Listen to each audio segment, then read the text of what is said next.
Marias e Josés, a trajetória de alegrias e dores. Porque eu acho que é isso, né? Nós somos Marias e somos Josés.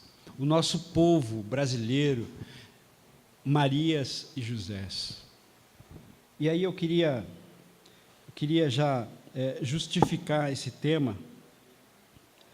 Por que eu pensei justamente nesse tema? Porque eu acho que a vida é assim, né? A gente trafega, a gente caminha entre alegrias e dores. É inevitável. A fé cristã não promete te tirar das dores. Em alguns ambientes isso é prometido. Mas a fé cristã não promete para você, a partir do Cristo, que as dores da sua vida serão eliminadas, que as estradas por onde você passa serão aplainadas. A Bíblia não promete isso. A Bíblia promete uma companhia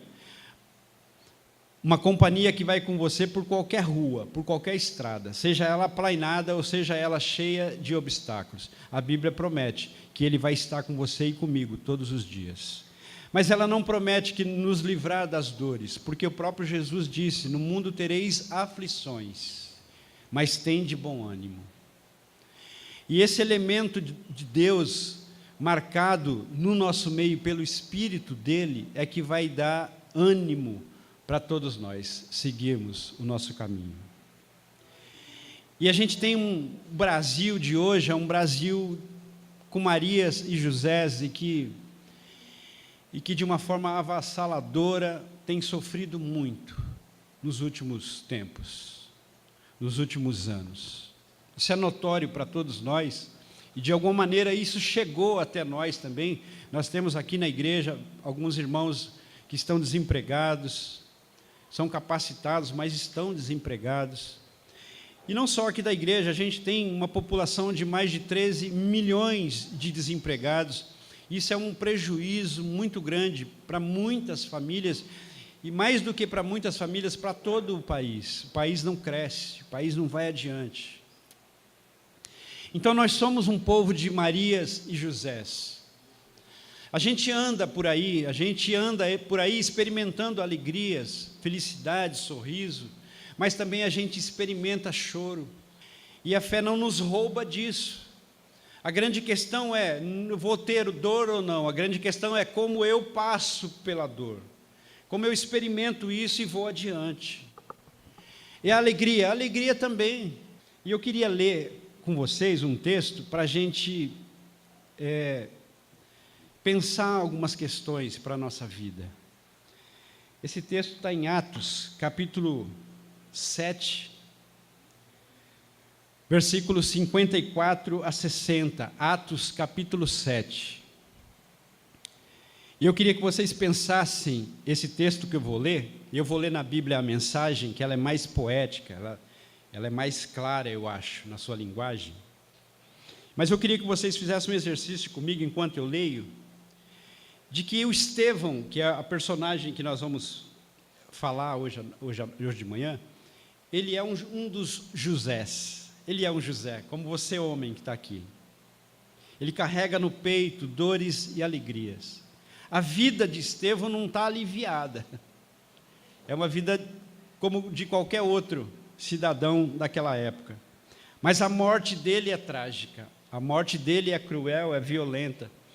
Mas ele se porta, e é isso que eu quero chamar a atenção. Trafegando pela vida, experimentando alegrias e dores, ele se comporta de uma forma maravilhosa, e eu acho que a gente precisa aprender com ele hoje. Se a gente pretende levar o nosso cristianismo e a nossa fé muito a sério. Atos capítulo 7, versículos 54 a 60, diz assim na minha Bíblia: Mal ele acabou de falar, e o povo deu vazão à fúria, com vaias, assovios e ofensas. Mas Estevão, cheio do Espírito Santo, nem prestou atenção. Tinha olhos apenas para Deus. porque eu estava vendo em toda a sua glória, com Jesus ao lado. Ele exclamou: vejo os céus abertos e o Filho do Homem ao lado de Deus. Gritando e vaiando, a multidão arremeteu contra ele, como um estouro de boiada. Arrastaram-no para fora da cidade e o apedrejaram. Os líderes pediram a um jovem chamado Saulo que tomasse conta das roupas dele. Enquanto as pedras caíam como chuva sobre ele, Estevão orava: Senhor Jesus, recebe o meu espírito. Em seguida, ajoelhou-se e orou alto o bastante para que todos ouvissem. E ele disse: Senhor, não os culpe por causa deste pecado. Foram suas últimas palavras. E depois ele morreu. E Saulo, que estava ali, comemorando com os assassinos. Vamos orar mais uma vez? Obrigado, Senhor, por essa manhã tão doce. Ela não é um domingo comum para nós.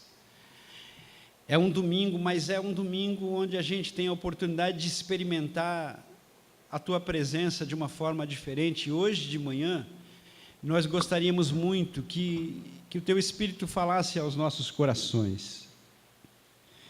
Que a gente olhasse para as nossas vivências, a forma como a gente vive e se relaciona, a gente olhasse para tudo isso e levantasse algumas questões, tais como: a minha fé me leva para onde? A minha fé me torna que tipo de gente? A minha fé é relevante? Ela tem mudado o meu coração? Ela tem me feito olhar as circunstâncias de uma outra forma? Levanta questões no nosso coração hoje de manhã, ó Deus, e as responde de uma maneira especial para cada um.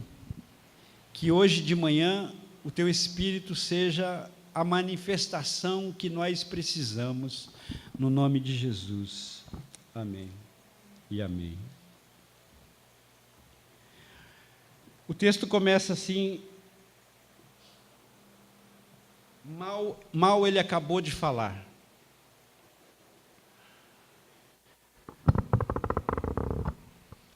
O que é que ele falou que causou tanta fúria naquelas pessoas, naquela multidão? Ele estava falando da história de Israel. Ele estava falando de como Deus levantava os profetas e o povo matava esses mesmos profetas. Estevão estava falando, construindo uma narrativa de que a maldade do povo atravessava os tempos e chegava até esse momento, porque mataram Jesus. E a fala de Estevão é uma fala que enaltece Jesus e empobrece a vida daquela cultura judaica, porque eles matam Jesus. Eles consentem na morte de um inocente. E essa narrativa de Estevão vai provocando raiva, vai provocando ódio, crueldade no coração. Até o ponto de pegarem Estevão, sem permitirem de que ele terminasse o raciocínio, o pegaram com crueldade, o arrastaram para fora da cidade e lá o apedrejaram. E a reação de Estevão é muito bonita, é muito interessante.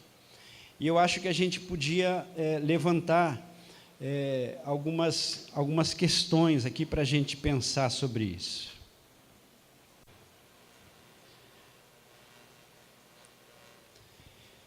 É bom a gente lembrar que a morte de Jesus foi provocada também pela arrogância e incoerências do povo. Esse povo capitaneado, organizado por uma liderança religiosa que acreditava em Deus, que guardava mandamentos.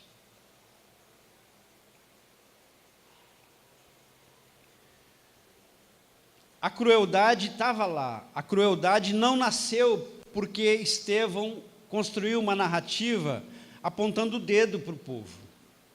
Não. A maldade deles já estava ali. E pensando nessa dureza da vida, que em muitos momentos se entrelaça com violência, com crueldade, todos nós, de alguma forma, num grau maior ou menor, já experimentamos esse tipo de violência. Quem aqui já foi assaltado, por exemplo? Não vou dizer que quem não foi será, né? Mas assim, estatisticamente, não estou dizendo nada, é a estatística que diz, né? Se prepara. Mas a vida é assim, a sociedade vai se organizando e se desorganizando com muita facilidade. E o texto tem essa demonstração de violência gratuita. E o texto é, ao mesmo tempo, o contraste a essa maldade. Percebam a forma como Estevão se comporta diante dessa crueldade, dessa malvadeza humana. No ser humano, existe a possibilidade de uma ruindade extrema, mas também a possibilidade de uma bondade extrema. Estevão representa essa bondade e o povo que o apedreja, essa maldade, representa essa maldade. E eu quero levantar uma pergunta a partir do texto que a gente leu, para que a gente pense hoje de manhã. Que tipo de gente eu sou? Que tipo de gente você é a partir das vivências, a partir das relações, a partir das peregrinações e do contato com o eterno? Que tipo de gente você está se tornando?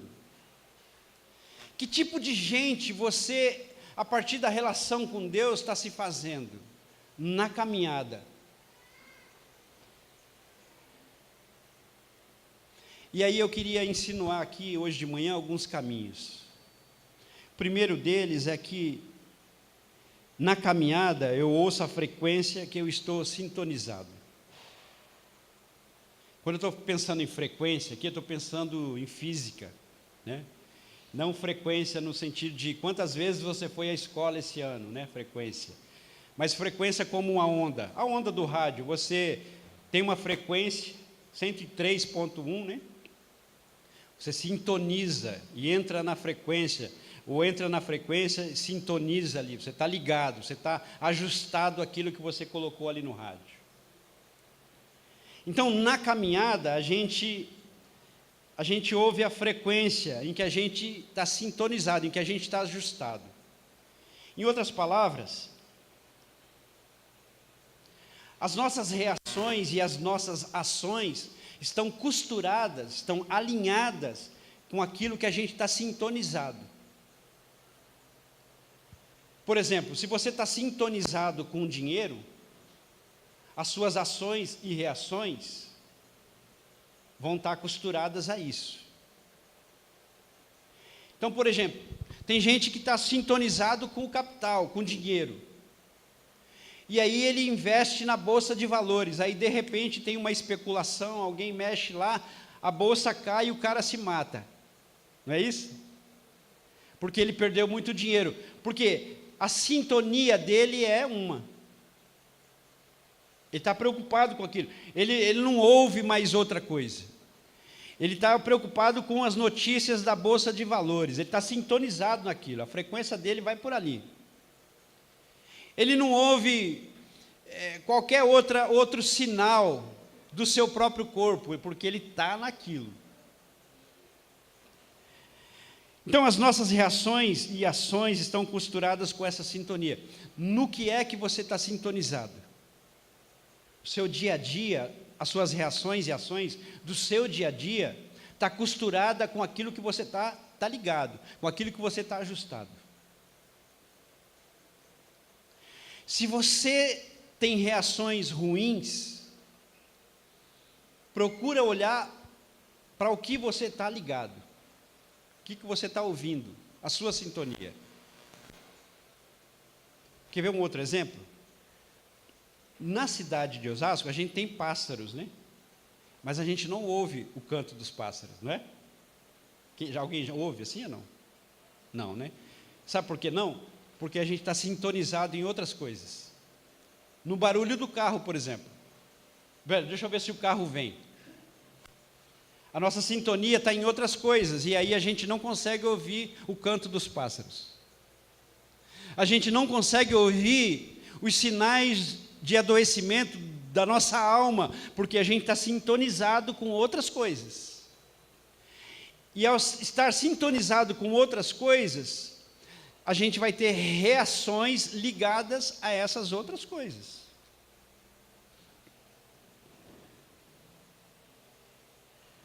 Olha o que o texto diz. Estevão está falando, esses homens e mulheres não esperam Estevão terminar o raciocínio, pegam Estevão, levam para fora da cidade e o apedrejam. O que é que eles estão sintonizados? Em qualquer coisa, menos em Deus. Porque Deus não compactua com morte. Deus não compactua com violência. Então eu posso dizer que a sintonia deles não era a mesma sintonia de Deus. Vocês estão comigo no raciocínio? Amém? Porque a relação com Deus, deixa eu dizer, ela é desenvolvida no dia a dia. A relação com Deus, ela não acontece no domingo, nesse encontro. A relação com Deus desemboca nesse encontro, mas ela não pode ser só isso. Ela continua na segunda, na terça, a gente começa o primeiro dia da semana com essa reunião, e a gente vai desenvolver a vida durante a semana, e no primeiro dia da outra semana, essa vida desenvolvida na semana desemboca nesse encontro, entenderam? Isso é relação com Deus. Porque se eu só lembrar de Deus na hora do aperto, se eu só lembrar de Deus no domingo quando eu estou aqui, você vai ter ações e reações não compatíveis com a sua fé, com aquilo que você busca. Estão comigo, amém? Então a gente precisa estar sintonizado em Deus. Sabe quando numa das cartas dizem assim, orai sem cessar. Não está falando assim para você que está lá no emprego, você precisa ir no banheiro 10 vezes no dia, porque eu preciso orar sem cessar. Não é isso que está dizendo. Orar sem cessar significa que o seu coração está voltado para Deus. Isso é orar sem cessar. Orar não é necessariamente falar, porque a gente não sabe o que fala para Deus. E aí Romanos vai dizer que a gente não sabe o que fala para Deus, mas o Espírito de Deus ora por nós com gemidos inexprimíveis. E Mateus, no capítulo 5, diz que quando você for orar, entra no seu quarto, e o que o texto diz, vocês lembram? E Deus que vê. Não diz assim, entra no seu quarto e fala com Deus. E Deus que ouve a sua oração. O texto não diz isso. O texto diz assim, e Deus que vê. Como que Ele vê aquilo que eu falo? Não é o que eu falo, é o que eu sou. Entenderam? Quando você for orar, e aí orar todo o tempo, é ser um tipo de gente, não é usar necessariamente palavras. Oração não tem a ver necessariamente com aquilo que eu digo para Deus, porque eu não sei o que eu digo. Às vezes tem gente que fala assim, Deus, eu queria um barco. Vamos brincar aqui, né, com algumas coisas. Aí Deus dá um barco para ele. Só que assim, não tem onde ele guardar, vai entupir a rua. O barco não passa na rua, vai estacionar onde esse barco? Para pôr gasolina, vai ter que ter um lugar lá no mar e não tem dinheiro. A gente não sabe o que fala. Então, Deus que vê a sua atitude, vê o jeito que você trafega e caminha pela vida. Esse texto é muito interessante porque essa frequência estava com Estevão. E aí no dia difícil, no dia da sua morte, no dia da crueldade a que ele foi acometido, a frequência dele estava ligada em Deus. Ele ouvia Deus, ele sentia essa presença com ele. E aí a fala dele é coerente com aquilo que ele vive.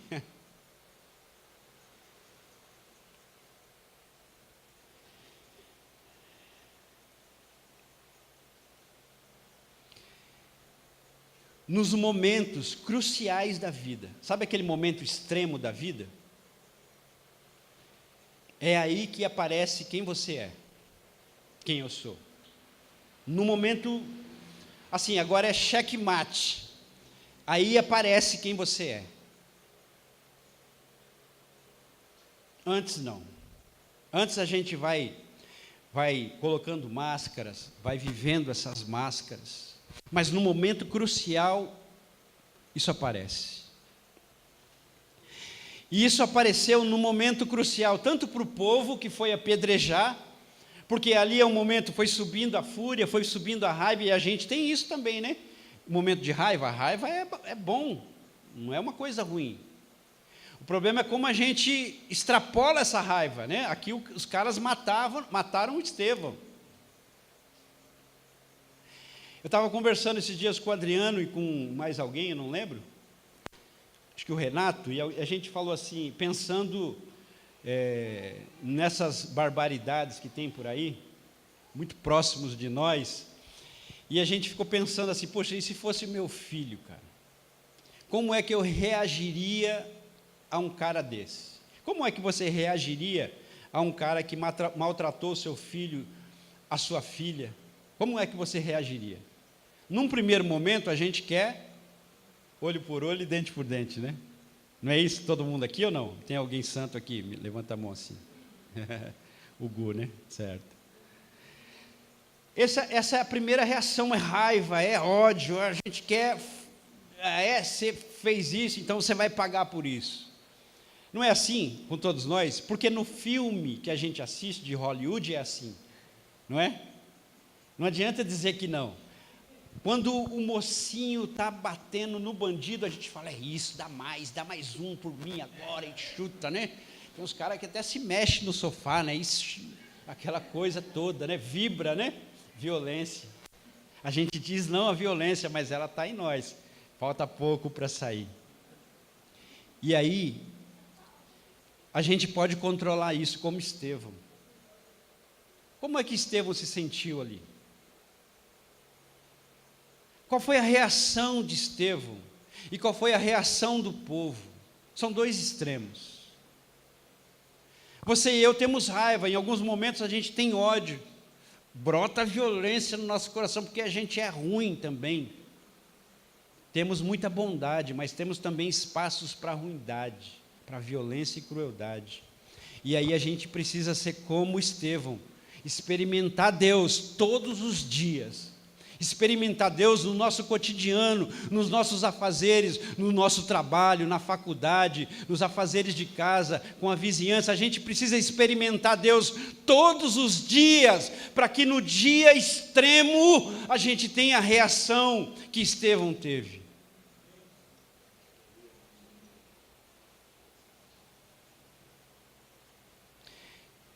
Se você tem só violência no seu coração, um dia essa violência aparece. Mas se você tem amor, o respeito, a tolerância vão aparecer também de alguma maneira. E um outro sinal que eu gostaria de fazer aqui, a partir do texto, é que toda violência é um sinal de fraqueza. A gente sempre pensa o contrário, que o cara que é violento, que bate no outro, fala, o cara é forte, né? Ó, não, é fraco, cara. Ele tem um músculo e tal, né? Fortão, mas ele é fraco. Porque toda violência é um sinal de fraqueza. A violência é o acúmulo do ódio e da raiva. Quando a violência explode, significa que naquela pessoa estavam acumulados a raiva e a violência. Isso é um sinal de fraqueza, porque tão forte do jeito que é, para bater no outro, não conseguiu controlar a sua raiva e a sua violência. É um fraco. E Estevão, diferentemente dessa população, desse povo, se controlou e buscou o que ele tinha de melhor no momento crucial da sua vida. Jesus disse que a alegria dele era fazer a vontade do Pai. Jesus experimentou Deus de uma maneira muito profunda. E depois outros homens e mulheres, à semelhança dele, como os discípulos, como o próprio Paulo, que nesse momento ganhou a crueldade daqueles homens. E no próximo capítulo, Paulo vai perseguir a igreja, fazendo o que ele havia aprendido aqui no capítulo 7. Mas no capítulo 10, Paulo vai ter uma experiência transformadora com Deus. Ele vai redesenhar os seus dias. Paulo vai deixar de ser o Saulo violento para se tornar o Paulo, servo do Deus Altíssimo. A sua vida vai ganhar uma nova configuração, porque agora o coração dele se desloca da religião adoecida e adoecedora e é colocado no Deus de Jesus Cristo, o Deus vivo e o Deus que é capaz de transformar vidas de homens e de mulheres ainda hoje, como fez com Paulo. Essa narrativa é uma narrativa bonita, no que se refere a expressão de Estevão, a forma como ele lê a situação e o que brota do coração dele, o que brota a partir das vivências do cotidiano, no momento crucial. A beleza está aí. Obviamente que nós não celebramos a morte dele, obviamente que nós não aplaudimos a violência gratuita que o texto está narrando, não, mas a vida de Estevão pode nos auxiliar na nossa caminhada. A vida de Estevão, as palavras de Estevão, a forma como ele reagiu diante da dor, porque era um dos Josés.